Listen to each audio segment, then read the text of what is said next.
Good morning, everybody. We are now in 2024. Welcome back, and it's great to see you as always. So today, we're in Michigan, and we're furnishing a brand new batch of 20 apartments. And just recently, I had to leave 30 apartments because my lease ended. And I'll go ahead and tell you the exact details of what actually went down, what caused me to leave, and what we're doing now to actually make money on these brand new 20 apartments. Tell you a little bit about how I'm surviving slow season, because right now it's January, and I'm about to lose a lot of money this month. Last year, I lost $250,000 over a 4-month period with only 200 units. Now that I've doubled to 420, hopefully I don't lose 250 and actually make some money. So I'll actually show you guys and tell you exactly what I'm doing to prevent that from happening. Maybe you can do the same, prevent your losses, and just survive until the summertime. So let's go ahead and show you guys the new units. Today's picture day, and today is very important. We have to make sure everything is staged properly, everything is deep clean, because today is the most important day where we actually get pictures taken. This is the moment we waited for. So in this building, I already have a batch of 10 apartments. I just added 20 more. So as soon as somebody enters this building, this is a key cafe system that I use. So this building is key fob access only. What happens is as soon as you book with us on Airbnb, you're gonna get a code sent to your phone. That code is then entered on this exact system. You're gonna go ahead, enter the code. This little thing is gonna open up, and it's gonna be a key fob in it. That's gonna be your key fob for the duration of your stay. As the guest is done, they're now checking out, they put the key fob back in the key cafe, gets locked, and you go on with your day. Then the code resets for the brand new guest. So this is the best way to give access to your residents, to your guests, to all your Airbnb people if you have a key access or a key fob access only building. Now before I walk you some of the units, what we have to do is stage one apartment. And to do that, I'm actually gonna steal some of the decor that's actually in the lobby of the building. I'll obviously return it back after I'm done. So this thing here, we're probably gonna take with us. Let's see what else they got here. What else can we take? Because the thing is with decor is, guys, decor is about $100 to $150. And times that by 20 apartments, you're spending almost $3,000 on decor. The alternative is steal the decor from the actual building lobby, use it for all the pictures, and stage it, and give it back to them once you're done. And that saves me $2,000 to $3,000 every single time. So this is pretty cool. This thing is stuck to the thing. I can't take that out. What is this? YSL book will take this. Living color book will take this. What else we got here? What else is useful? Let's take a look. What else is nice? Got a horse. Nope, don't want that. Oh, nope. That's probably gonna break if I take that. Yep, this looks nice. We'll take this. And it's good for now. We already have some decor already in the apartments. So along with this stuff, we should be pretty much good to go. So if you guys take a look, this is my teams right here. They're basically using these cards to distribute everything from unit to unit. All the plates, mugs, pots, pans, all the kitchen items, anything left over, any items that are not needed anymore, everything is on this one card. That was a lot easier to distribute everything when you're going unit to unit. And as you guys know, this is the exact setup I have for all my units. We have the smart lock on the door, /N code, Ring camera right above top. You can see every single guest. And on top of that, you have to make sure you have a place for your backup key for the smart lock in case it ever dies, malfunctions, Wi-Fi stops working, anything like that. So we put a master lock mounted up against the wall underneath the actual apartment number. That way, if anything happens to the actual smart lock, we have a back key to open it. Hello, hello. All right, nobody is in here. So this is already a staged unit that is pretty much done. I'm gonna take some of this decor stuff and put it down. Let's see where I can put it. So let's start with this stuff. We'll put this guy right here. We got this little plant thingy. We can put this guy right here. It's fine there. Got this YSL book and this book. Right there. All right, so let me give you guys a quick breakdown of the actual unit itself. So living space, pretty massive. The problem is the floor plans are super weird. Everything's on a corner. For the TV, we couldn't really put it on a straight wall. It had to be in the corners. We had to get a corner TV mount and a corner TV stand. But then that left a lot of space in the middle. So we went with basically what we thought at that time would make the most sense. 2 regular sofas, 2 accent chairs, big living room area rug, and that was pretty much it. So you guys let me know in the comments what you think about the actual layout of this floor plan. It's the best, honestly, I could think of and could do with this time that it had. And I think it turned out pretty nice, in my opinion. And then in the bedrooms themselves, here's what the bedrooms look like. So bedrooms wise, pretty standard. You got your regular desks, bed frames, mirrors on the wall. Those are pretty much done. Bedrooms are sort of small, so as you guys know, I like to stack the bedrooms with multiple beds, 2 full beds, bunk beds if I can. This building, it's literally impossible. The bedrooms are very small. So we can just put a bed in there and nothing else. Even the desks have to be in the living room for the majority of these units because there's no space in the bedrooms whatsoever. And for all my desks, I did get monitors, 4K monitors, because I want to attract that worker who's working from home, people who are traveling for business, and having a 4K monitor with the HDMI cable definitely helps. And for your kitchen, everything's pretty much standard. You got your coffee machine, your toaster, your kettle,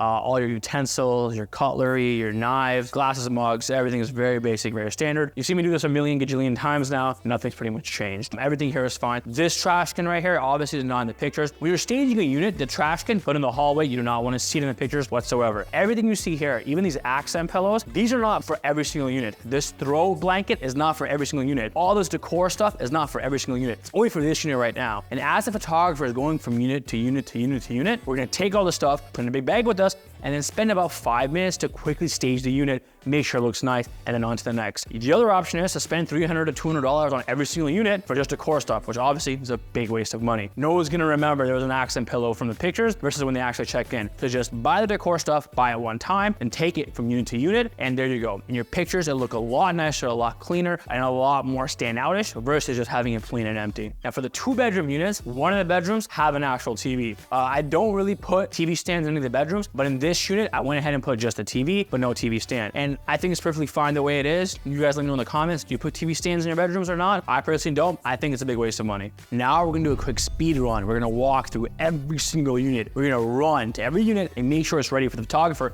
because we have to make sure, specifically me, that everything is done to my standard. The majority of times when you hire cleaners, handyman, they leave things that are not supposed to be there. They don't do a good job. So I just like to, for sanity's sake, run through every single unit to make sure everything's done properly. All right, let's go to the next unit. All right, next unit on the floor. So this box should not be there. That's completely not supposed to be there. All right, living room looks good. What the heck? All right, so we have a floor lamp that hasn't been built, that was supposed to be built. I mean, photographer coming in 40 minutes, so that's not good. Gotta make a quick call and tell someone to come build it real quick. Besides that floor lamp, it looks like everything else is done pretty nicely. Everything else is done. Go to the bedrooms real quick, go in here. Looks good. Bedroom in here. Yep, looks good, no issues here. All right, let's go to the next one. So tomorrow, I'm actually flying to Miami for an AirBnB STR conference in Aventura. So I have to make sure all this is done today. Like, there's no tomorrow. Everything has to be done today, no matter what. Because the last thing I want to do is worry about 20 units while I'm in Miami. I need everything to be fully done. All right, this unit, everything looks good. I don't know why these blinds are like this. Let's get rid of this, hide it behind here. All the wires you guys see hanging and stuff, that stuff just gets edited out in the photos anyway, so that's not a big deal. So for example, something like this, you have to actually build the pots. You can't just open them and throw them right here. So I told the team, I'm gonna tell the team right now, come back and finish this quickly, or just put it at least in the cabinets and then do it later, because we can't have that sitting there, the photographer. Bedroom wise, okay, bedroom looks good. So for example, when you're taking photos in the bedroom, you do not want your nightstands all the way to the sides. I bring my nightstands as close as I possibly can to the bed frame. With the actual lamp itself, this wire should be hidden like this behind. And if you look at where it actually connects, this should not be seen. This should be turned that way it's not in the actual photos. So these are a few little things that I need to make sure that, people should be doing, but sometimes they don't do them, even though you tell them. And that's the nature of business, which is fine. It's not a big deal. All right, that's done. Turn that off. All right, let's go to the next one real quick. All right, let's take a look at the next unit. All right, bedroom. Bedroom, everything looks good. No issues here. Living room. I really hated this floor plan. Like, it's just so weird where you have the TV stand in the corner, the sofa looking at it from a weird angle. And also, this TV stand is not even with the actual TV. Let's get that straightened out real quick. It's a lot better. Move it back. All right. That's what you see. So yeah, you guys saw that just happened. I cut my entire hand. So my thumb is bleeding, or the show must go on. So we're gonna wrap it in a towel for right now, and we'll keep it there and keep going, cause the grind don't stop. All right, next unit, let's take a look. All right, living room looks fine. Dining chairs have to basically be centered a little bit. TV area looks fine. Lamps gotta be plugged in. I'm missing obviously the decor stuff. That stupid coffee table is what caused me to fall and hurt my hand in the first place. All right, bedroom looks fine. See, this is weird. Like, we painted this wall, but we didn't really paint that wall. There wasn't really a point, and the wall can't really be centered. I really hate these floor plans, honestly. And even over here, like, the TV's sort of on a slant because the wall's on a slant. So had to basically make do with what we could, but it still looks fine nonetheless. All right, let's take a look at the last bedroom over here. Okay, this is perfectly fine. Of course, when the photographer actually comes in, I'm gonna push his TV all the way back, nightstands next to the bed, and so on. Let's keep going. All right, and next one, take a quick look. Bedroom looks fine, no issues here. Kitchen, living room, everything looks good here. All right, I'm gonna attempt to fix this again, and hopefully it don't fall on the coffee table again. All right, it's gotta be moved back just a little bit. We're gonna bring this TV. We're gonna center it. Oh, can't, it's the maximum it's gonna go. So we're gonna move this back a little bit more.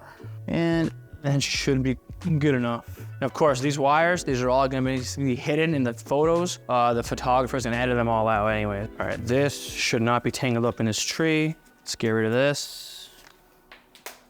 Clean up this. Desk area looks fine. All right, I mean, should be good to go in this unit here. Like, all these little details matters. The problem is, like, a lot of people don't think they do, but it really does make a difference, especially now with the Airbnb being so competitive. Your photos make a huge difference. And it's like, you know, if I'm gonna be here for 3-4 years, why not just make my photos really, really good the first time rather than half-ass it, do a lazy job, and then be stuck with lazy garbage photos for the next 3-4 years. So that's why I need to do a really, really good job the first time, make sure everything's done properly. I have OCD like that. And then after that, you'll never have to worry about it for the next 3-4 years. All right, next unit. All right, this floor plan looks fine. Everything looks good. TV needs to be pushed back. Bedroom looks good. What else? Okay, this desk needs to be pushed back all the way here. It's good there. This is fine right here. And this up a little. Remember this trash can, guys, never keep in your photos. Always get rid of it. Put it in the hallway or something. And everyone actually keep it in the photos themselves. And then everything else looks good. So this unit was actually a 1-bedroom unit with a den. Den's useless. We just went ahead and made it an entire bedroom. Why would I just waste a space with absolutely nothing when I can make this 1-bedroom, 1 den into an actual 2-bedroom? And I'm still paying the rent of only 1-bedroom plus den. So that, guys, is a busy day of an Airbnb 8-figure entrepreneur. Things like this do happen. When you do fall on your coffee table and slash your thumb, and you end up breaking the entire thing. So what's gonna happen is I'm gonna have my cleaners, my team go out, they're gonna go clean the entire unit and have the photographer come back tomorrow or the day after just to reshoot photos for that 1 unit, and we have to order a new coffee table as well. It's okay, it's not a big deal. The show must go on. That's why I have it wrapped right now. And that's pretty much the hecticness of, you know, shooting photos for 20 units all at once. Because I've done it before where, like, I was really calm and relaxed about it, and, you know, the photo really didn't turn out the way I wanted. So now I have literal OCD when it comes to actually shooting photos from my Airbnbs to make sure everything is done properly. Every single angle, corner, nook, everything is done in the exact way that I want it. Because I've been doing it for so long, I know how things need to be. I know how it's supposed to look when it comes to photos. And I'm telling you guys, because of the competition in the market right now, photos matter so much more than ever. Your photos have to be A1. You have to hire the best photographer, HDR photography, great angles, great lenses. Like, make sure they're using a really good high quality camera. I prefer the Sony a7 III. That's just what I use in Dallas and all my other cities. That's my own personal camera too. You can use other ones, it doesn't really matter. Just get a really, really good photographer. Now, let me tell you a little bit about the deal. So originally I had 30 units across the building here for about 3 years now, right? Those 30 units in this building weren't doing that bad, they were doing fine. But then I think we had them for almost 3 years, a Class C, Class B building. The rents were really low, they're making good money. What happened was that building got sold, I'd say about 2 months ago, and all my leases ended. So I basically was month to month. And the problem was over the last 8 months, I have lost money every single month for 8 months. Even during summer, I probably missed out on $100,000 of profit that I should have made compared to years prior, mainly because maintenance issues. We'd have maintenance issues, headaches every single day. AC's going out, washers, dryers not working, dishwashers not working, just things just completely going bust. There's no property manager at the building, there's no maintenance people at the building, complete slumlord situation. And I'm in here leasing 30 apartments with no one to basically help me with anything, no one to fix anything. So I'm like, all right, it's not worth renewing the lease on all 30 apartments. This is a complete shit show building. It's not gonna get any better. It's gonna cut my losses, bounce, and basically go to a brand new building. So then that's what I did. The month of December, I pretty much vacated all 30 units and we brought them all over to a nicer, newer, A-class renovated building. Now, we had 30-ish apartments with the furniture. I only did about half of it. The other half, garbage. 3 years old, stuff that's really, really old, damaged, dingy, broken, threw it in the trash. But the good stuff I could bring over, like the mattresses, some of the bed frames, all the TVs, a lot of the sofas, pretty much everything else had to be complete tossed in the trash. Pillows, linens, kitchen stuff, all it's complete trash. But besides that, saved a lot of money, bring it all over and putting in brand new luxury A-class units instead. Because it's like, it's not worth being in a Class B, Class C building if the building owners are not going to take care of it for you. Specifically with AC issues, those are big. Anything HVAC related, especially in the summer, when AC goes down, dude, you're getting refunds, cancellations every single day. Not worth it, no matter how cheap the rent is. That's what I've done over the last few months, is basically cut out all the units and not renew my leases and buildings that are like these other ones that are Class B, Class C, that have a lot of maintenance issues, and just focus on higher end luxury premium buildings. Now, don't get me wrong, when I first started, that's all I did. It was Class C and Class B, because those are the only landlords that would actually accept me in their buildings. And I was making a lot of money for a really good time. Eventually, over time, what happened to me was a lot of landlords get lazy, or it's not worth my time to make only $400 or $500 in profit a unit. Now, I would rather just go to a Class A luxury building, which is really easy for me because of my credentials and my reputation that I have in the industry. I can walk into any building and ask for 20, 30 apartments, whether it was built yesterday or built 10 years ago, they'll give them to me. So for me right now, what I've done in the last few months is get rid of all the loss leaders in my portfolio and just keep adding on luxury A-class higher end buildings with 2 months free, 3 months free, and even 4 months free as I just did recently for a building in Ohio. So make sure you guys actually keep that, in the back of your head. Not saying don't go for Class C, Class B buildings, because you will make good money. They're actually cheap. Just make sure the bones of the property are good. The landlord is friendly to work with. They're not a complete slumlord that's going to not fix anything. Make sure those are all intact. Those are good. And you will make money in Class C, Class B buildings, just like I did. And then eventually, after a year, and you have some credentials, some backing, some references, other Class A luxury buildings can call, then you can get into the nice Class A luxury buildings like I am. So 2024 just started a week ago. I finished off 2023 at about $10 million in Airbnb revenue for the entire year. My gross profit on that was about $2 million and change. My total net was just under $2 million. So I did about 20% in net profit margin. Preferably me, I want to see that number increase to 30 to 35% for 2024. I think I can get there because during the last quarter of the year, that's when I really dialed in my systems. My housekeepers, I fired pretty much almost everybody and hired housekeepers to clean units at $14 a studio, $18 for 1 bedroom, and $25 for 2 bedroom. And I did that in the majority of my cities. And that really helped increase my overall margin. But for the first 3 quarters of the year, that wasn't really the case. I was getting finessed by a lot of my housekeepers. They weren't doing a good job properly, adding extra hours, stealing money from me, which is fine. It happens. You learn your lesson, move on. Now that the system is really dialed in and tuned in, my housekeeping costs are the lowest compared to any of my competitors. Number 2 is I have units now that make a lot more money and a lot more margin. So let's say on average, my average rents before in 2023 was about $1,200, $1,300, even $1,400. I would make in revenue around $2,800, $3,000. My average profit was about $800 to $1,000 in net profit per unit. Now I have units where the rent's about $2,800, $3,000, and it's making $5,000, $5,500, even $6,000, some $7,000 per month. There's a lot more margin, right? The gap actually widened for me to make a lot more money in profit. That means now I have units making $2,000, even $2,500 in profit per month, some months out of the year. So my overall margin is going to increase because my unit quality is a lot better. My unit count was a lot more.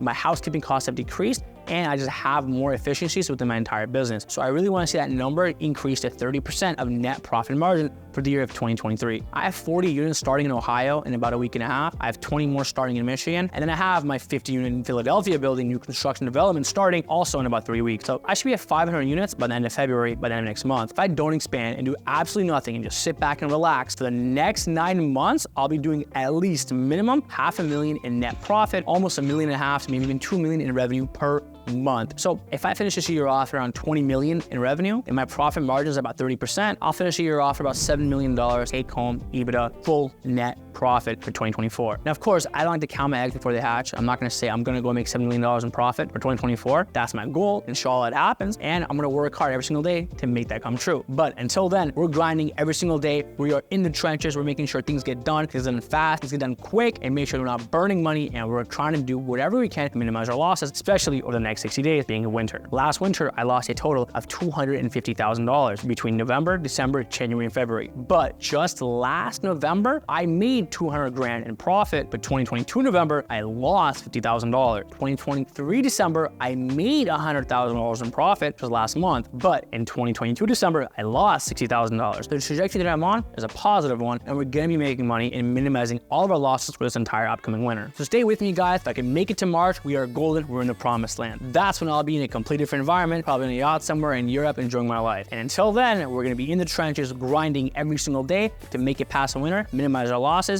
make as much money as possible, increase our overall efficiencies and our margins, and make sure we don't go bust. Front Desk, a big arbitrage company, just went bankrupt 3 days ago. They had 1,200 Airbnbs. They just raised $5 million in funding like 7 months ago. They burned through it all, and now it's for bankruptcy about 3 or 4 days ago. We can't let that happen to me, so we have to make sure we're actually grinding every single day. So stay tuned, guys, and follow along for the journey to 1,000 units. I really hope you enjoyed this video. Please don't mind my thumb. It's still recovering and bleeding in this entire towel right now. Until next time, follow me along on Humza Zafar, which is my Instagram. You can follow the daily life behind the scenes of an 8-figure Airbnb entrepreneur. You can follow me on TikTok at Humza Zafar Airbnb, and of course on Twitter at Zafar Airbnb. Till next time.